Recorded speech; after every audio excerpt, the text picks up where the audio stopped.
before I had a bunch of echo. I'm here with Amy Nicole. She is the first of a series of lives I'm doing this month to talk about her results and what happened to her experience inside the pre-launch plan program.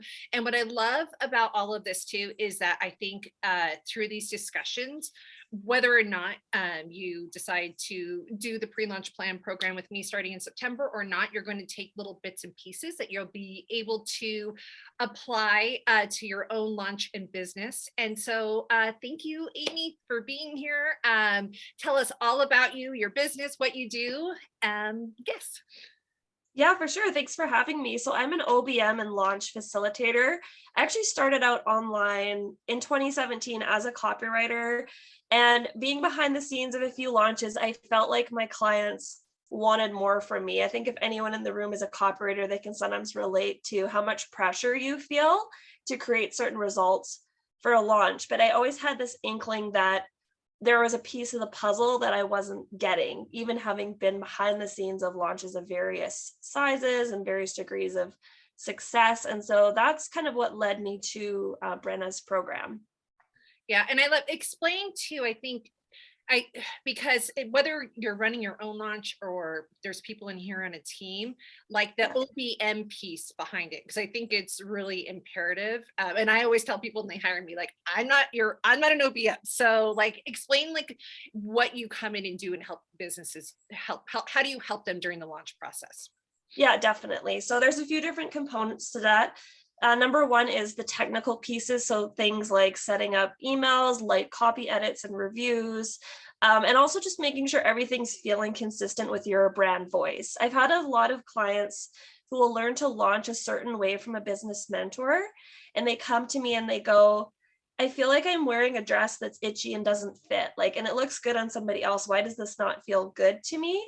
And so we work on bridging the gap between someone else's strategy and what's actually going to work best for you as that business owner. And I find 9 times out of 10, when that clicks for somebody, their energy around the launch completely shifts. I'm not a very woo person myself, but I really feel like having the energy and the stamina to see your launch all the way through to the finish line is a big component of your success.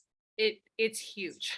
And it's a lot of times when I talk about pre-launch too, because it's part of the reason I like it. Even for me, like there are just these moments when you're not in it, right? Like no matter how much, and then giving yourself some space around the launch makes a huge difference. I also want to point out to everyone that Amy's like a unicorn because there are not many copywriters that understand like the OBM components behind it. So I love what you do.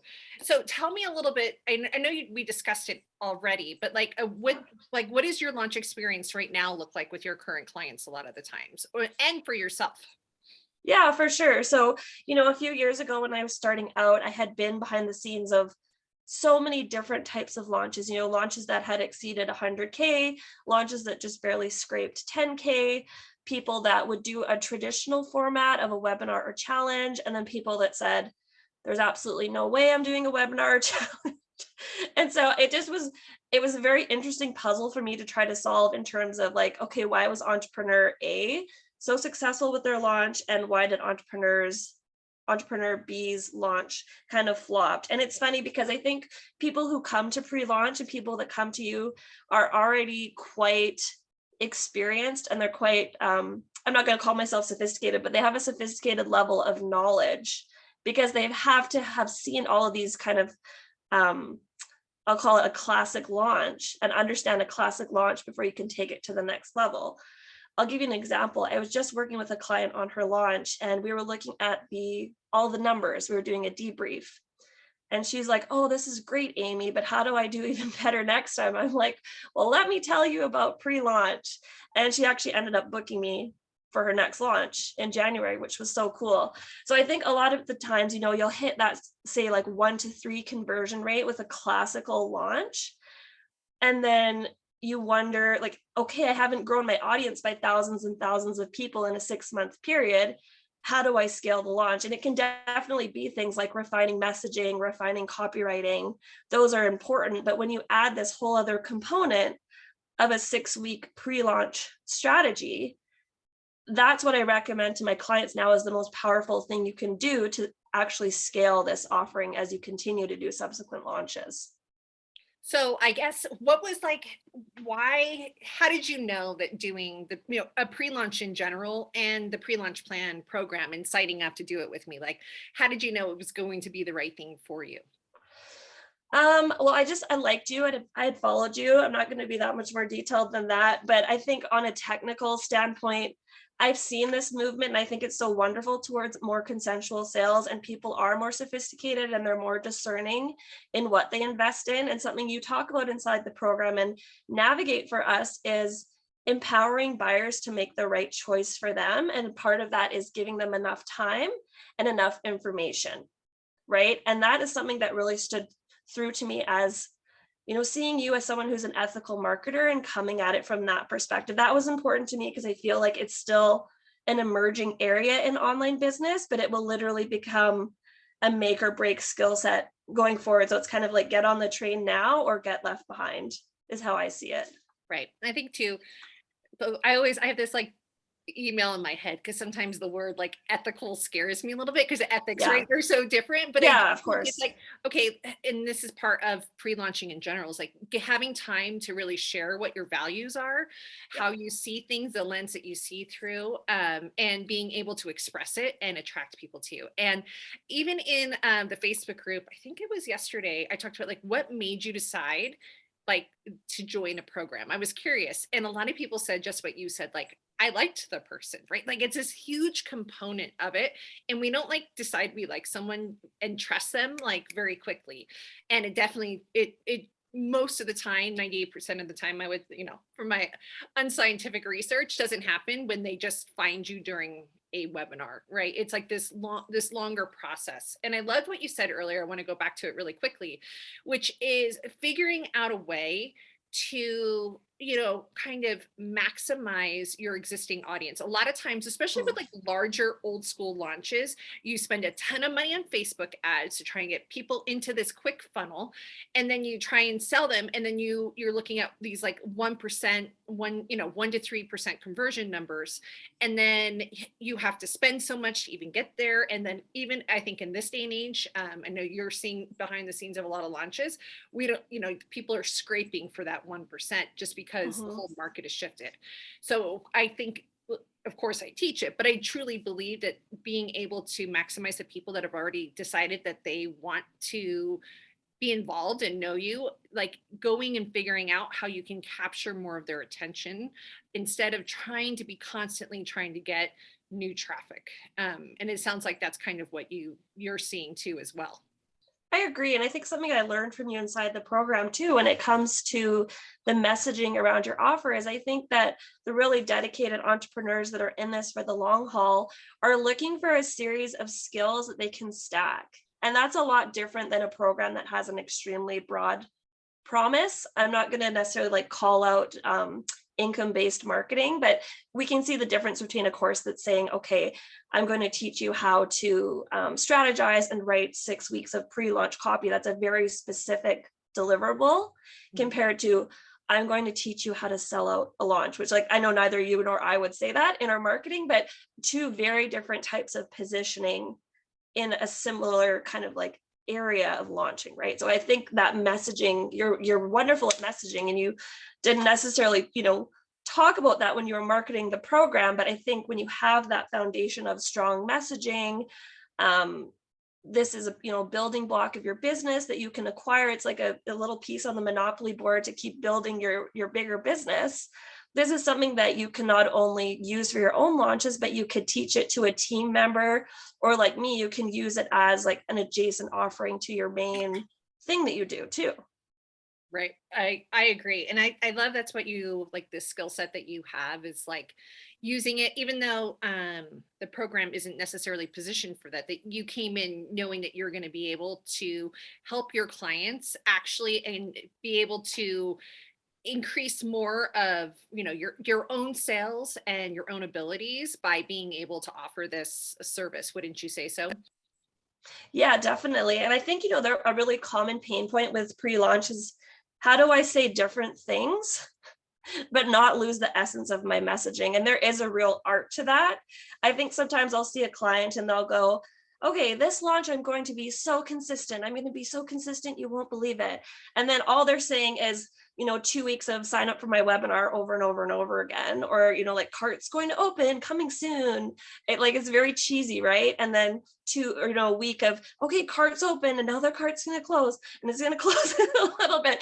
And it's all really formulaic, right? And you taught us a really nuanced and well-rounded way of addressing those parts of the content plan in a way that really doesn't feel repetitive. It was funny, actually. I came across a piece of Emily Reagan's content, and I know you did her strategy for pre-launch, and I just remember saying to myself, like, damn, that hit the nail on the head. And I'm not even like a VA, but it was just so on point. And that was kind of when I thought, okay, there's really something to this. Like, I need to learn more about this. Yeah, and I agree with you. It's like, because I think it's not like that people can't, like, I always, on my sales page, I'm like, it's not that like pre-launch is rocket science, right? Like, obviously, but there is a nuanced, and there's a way that you can actually kind of figure out how to talk about some things and keep going back to this core message again and again. Mm. And what I love about it too is that you're actually like catching people's attention at different times, because we're kind of hitting on different points that are really important, and being able to kind of go back to and that's why I start with core messaging of what your offer is. It's the first place we start inside the program. So speaking of the program, tell us a little bit more about, like, what did you think about the experience inside the program? Well, I thought you way over delivered, and in a good way. I know we were the beta group, but I just thought, like, wow, this is so much more than I expected. I mean, in a beta, you never quite know, right? Sometimes it's very rough and sometimes it's very polished. I know you had worked with a curriculum development expert, and that really shone through. It's funny because you're such an intelligent person, and so there's just so much information. I'm still absorbing all the information, but the way you deliver it is very friendly, very approachable.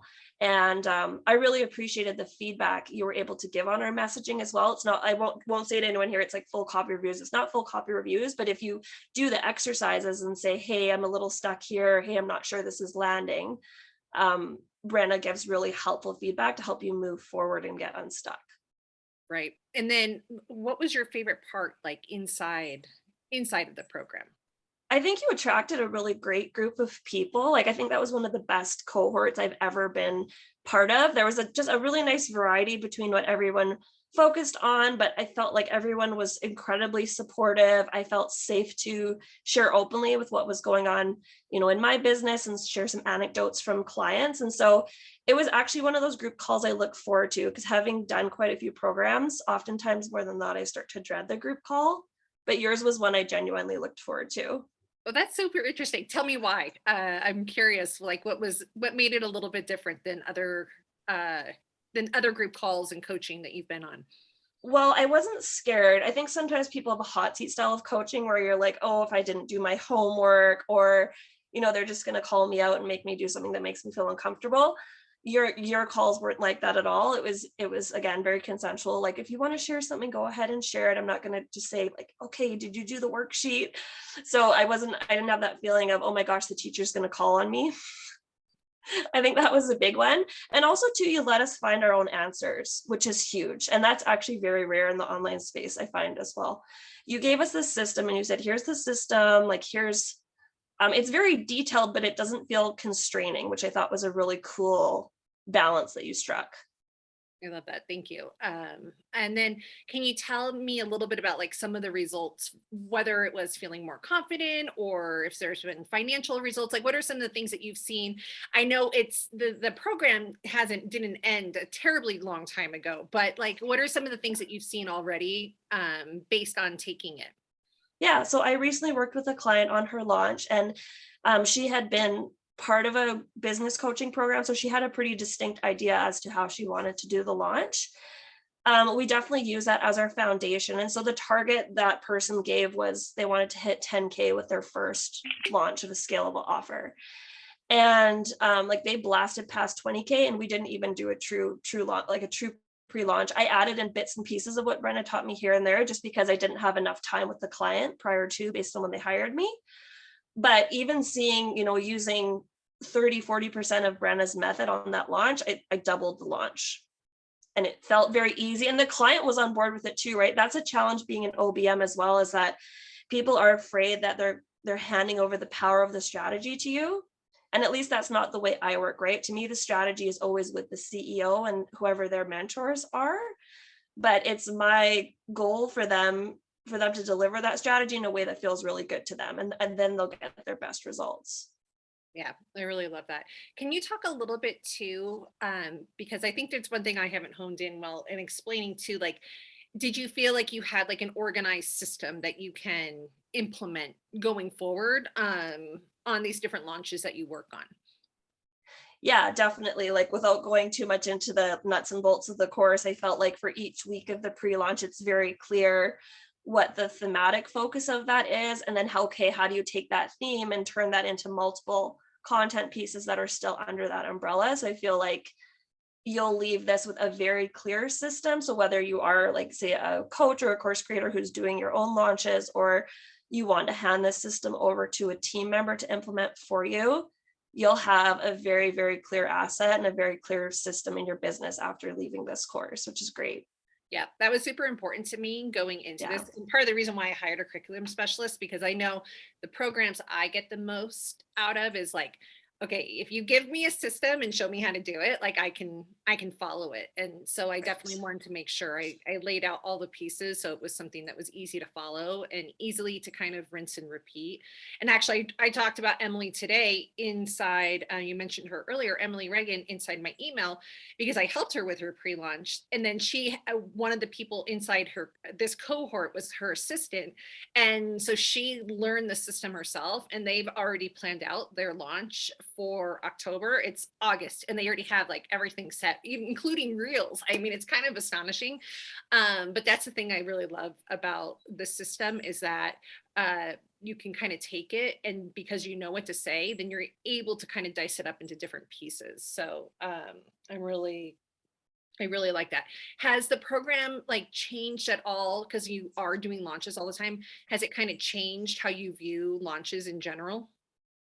Yeah, definitely. I feel like I'm just able to add more value to my clients because they will often have a really strong idea of what the program is or what the offer is, but they just don't know how to get started with talking about it in a way that doesn't feel like overwhelmingly salesy. They've built trust with their audience, and then it can sometimes feel like if you don't do pre-launch right, that you're flipping a switch and suddenly it's like sales mode is on. And what I learned from your program is that there's a lot less of a difference between your day-to-day content and your pre-launch content, because once you get into that mindset of pre-launch and you discover those content pillars that are suitable for pre-launch, like you can really implement those into your content anytime you want, right? When you get closer to the pre-launch, it certainly gets more structured and everything, but I feel like if you're somebody that's working on your messaging or you're trying to speak to your client in a more intimate way, just going through that process will help you not only with pre-launch but just your messaging at large.